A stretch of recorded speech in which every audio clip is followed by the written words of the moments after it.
huh? I know. Good. I'm going to ask my daily Austin Bryant question. How do you look last couple practices? He's not quite ready, but he's better. He will not play this weekend, but just not quite ready for the show. But he's inching closer. So he won't be ready.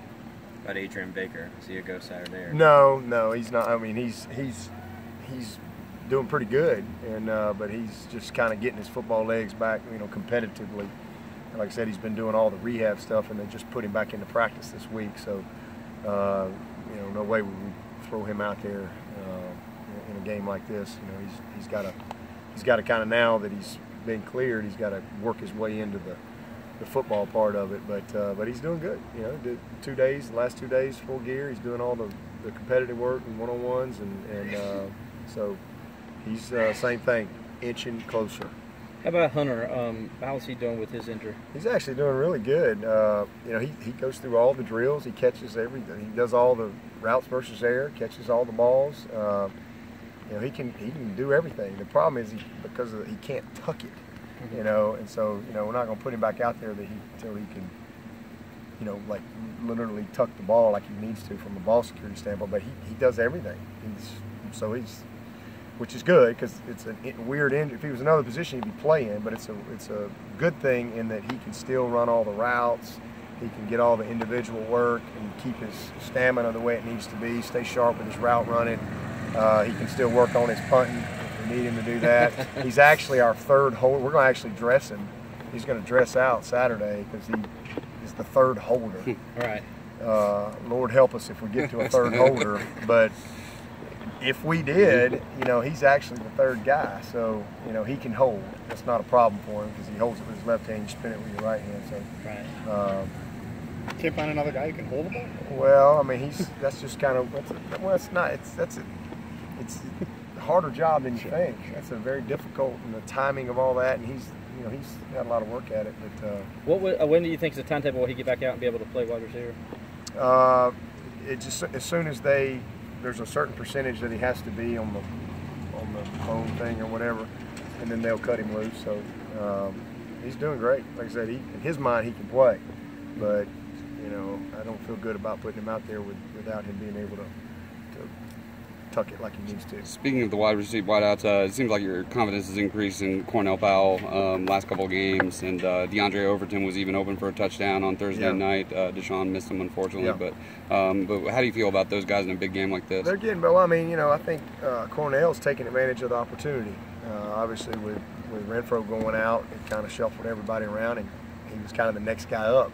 That's what we always talk about, next guy being ready. And so now with Renfro down, he's gotten more opportunity. He's taking advantage of it. He's done a great job. The catch he had on 2nd and 8 or 3rd down, I can't remember which one it was, that was a great catch. And it just kind of kept the momentum going in that early part of the game there. So I'm just really pleased with him. He's playing faster. He's more confident. He's going to be a great player. So he had that fingertip catch, too, against SC State, I think it was, or Troy. Yeah. The easiest catch he dropped. That was the touchdown from Schuessler in the South Carolina State game, I think. That's probably been the easiest grab he's had. But he's doing a good job. He's really stepped up, and he's playing faster. And like I said, he's filled that void for us in a nice way.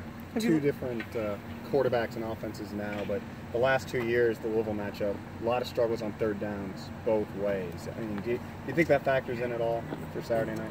Two great defenses. That's the way it's been. The last couple of years, they just check the stats. They've been pretty good on defense, and so have we. So it's been a defensive struggle. Not struggle, but a defensive, type of game, and it's been harder to make hay offensively in this game the last couple of years. In the last couple of years, both times or last year it was early. I can't quite remember 2 years ago how early it was, but credit to both defenses. It's been a tough performance, but we've done just enough to find a way to win in a tough game. We'll see how it goes Saturday night. It's the same thing. We got a good defense. They got a good defense. We got a good offense. They got a good offense, and something will have to give somewhere along the way. Have you liked what you've seen out of Wayne Gallman and the running backs this week? Yeah. Oh yeah. Yeah. Practice hard. You know, we got a good plan, and hopefully we can have some good, clean execution. Do these, especially the older guys, do they handle the weeks like this when there is the college game day vibe and certainly the different media stuff? They handle it differently than 3 years ago with Georgia and Florida State? I don't know about 3 years ago, but certainly 5 years ago in 2011.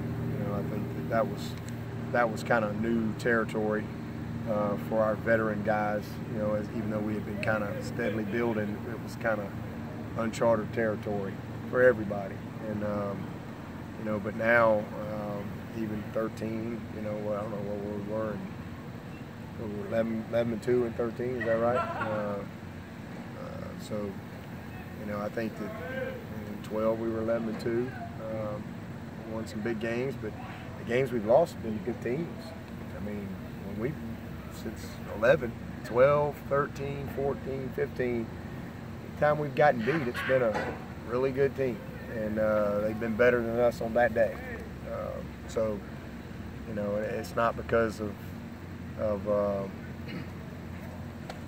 moment or whatever, but I felt like in 11 we weren't ready for all that comes with that type of success. But I think since then this team has been built, our culture's been established, and you know, we're going to have some setbacks along the way, but that doesn't define us. I mean, we go on to the next one. I think the mentality's in place that you got to have.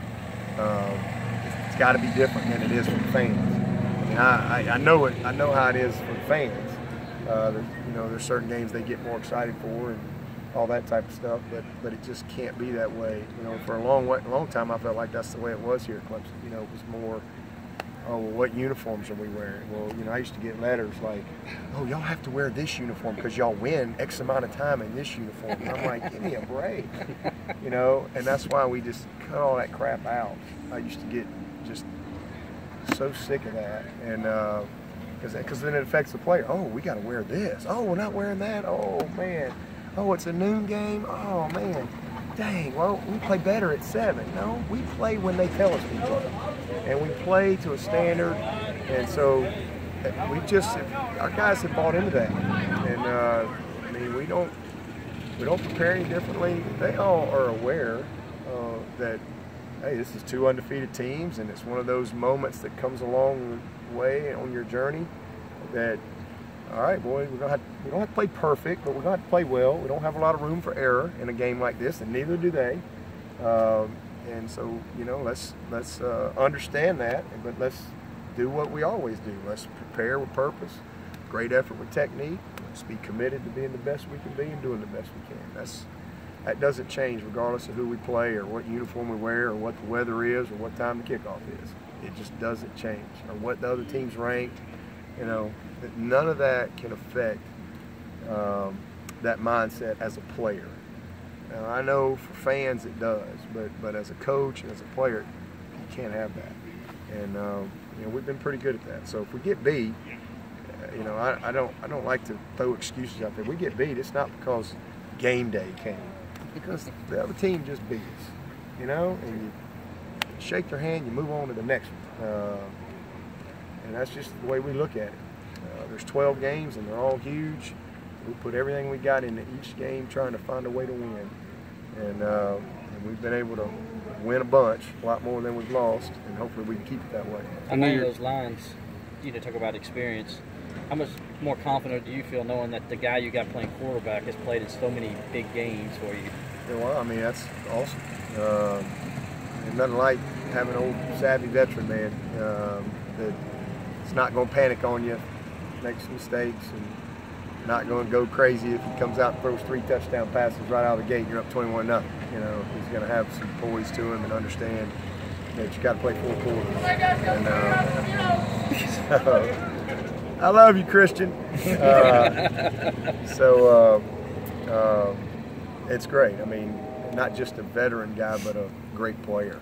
I mean, a great player. I know you're going to have quite a few recruits visiting this weekend. How big is a game like this and the exposure that you get from a recruiting standpoint? Well, I think from our standpoint, from a football side, now that is an awesome benefit to us when you have a night game, because it's hard when you do have an early game.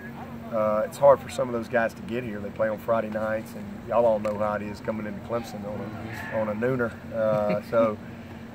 Seneca, thank God. Yeah, a night game is great because it gives those guys a lot more time to get here. The traffic's usually already kind of come and gotten in place. Everybody's tailgating, so that is a huge benefit for us from a recruiting standpoint, because we do get an opportunity to showcase our program and for them to see Death Valley at its best, and Clemson and University and all that comes with game day here, the pageantry of Clemson. It gives us more time, where we can show them the new facility and spend more time in meetings and all that type of stuff. So that is a definite benefit. Louisville's looked good to the point where they've not had to play a lot of fourth quarter close games. In a way, the Auburn experience, Troy, bit of Georgia Tech there. Can that benefit this team? Well, I mean, I think all they can do is play the games that they've had in front of them, and I'd prefer to have had it their way. If I could trade with them, I would. I'd take 682 yards a game, and they got 63 points a game. That's right. Yeah. I'd love to be rolling in there with that right now. But it is what it is. I mean, I think it's a positive that we're ahead of where we were at this time last year as a football team, really in all areas, and we've already played 2 games on the road. And not just 2 games on the road, but 2 monstrous games on the road at places we just haven't really played very well. So I think that says a lot for the resolve of the team, the mental toughness. When we've kind of got in some crunch situations, we've risen up. I said this many times, that because of how we screwed it up at the end of the game at Auburn, it totally overshadowed the last 3 minutes and 20 seconds. That drive was a thing of beauty. On the road, first game opener, 9 o'clock kickoff. The place is crazy. It's 19-13. You go 3 and out right there. You better hang on to your hat.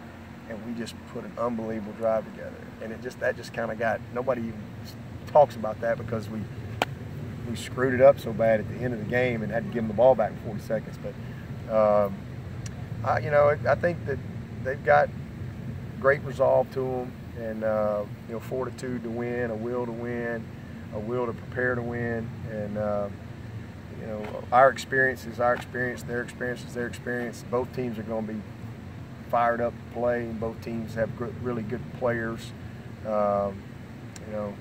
We'll see how it shakes out Saturday night. For all the hype Louisville's gotten, is that a deal where their coaches, they're going to find out what kind of team they have? You mentioned you had to grow Clemson a bit, dealing with this spotlight, dealing with tough games. Yeah, I think that. I think their experience to finish. I thought they finished pretty strong last year at Louisville. They had a rough start. If you look at how I think they lost like 3 in a row at the early part of the season, but then they got it rolling, and I think that's carried over for them into this year. And then just the confidence that they have with their quarterback and just all that he brings. I mean, that's what great quarterbacks do. It's the same car, but they make it shine a lot better. It just rides smoother. More girls look at you when you go by. I mean, that's what those great quarterbacks will do for you. And I think they've just carried that momentum and the confidence, and that's kind of where they are as a program. But we got a tremendous amount of respect for them, and we have. It's going to be a heck of a ball game, top 5 matchup. It's what you look forward to. They're all special, but you get certain moments along the way where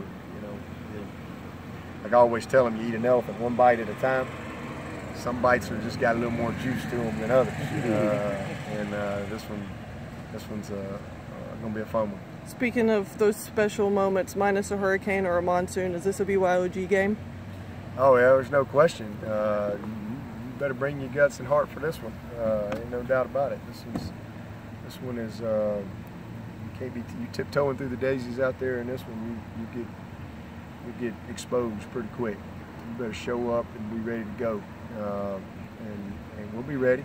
We'll be ready. I don't have any doubt they'll be ready too. And man, can't wait. It just doesn't get any better. I mean, it's gonna be awesome.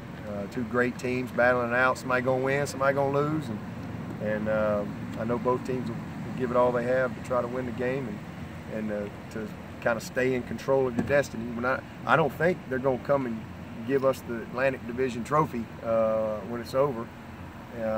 If we win it, and they ain't gonna give it to them either. We still got a long way to go. We've got a lot more football to play, and you know, y'all know that crazy things can happen in this game. But the winner of this game certainly has pretty dang good momentum going into the next division game.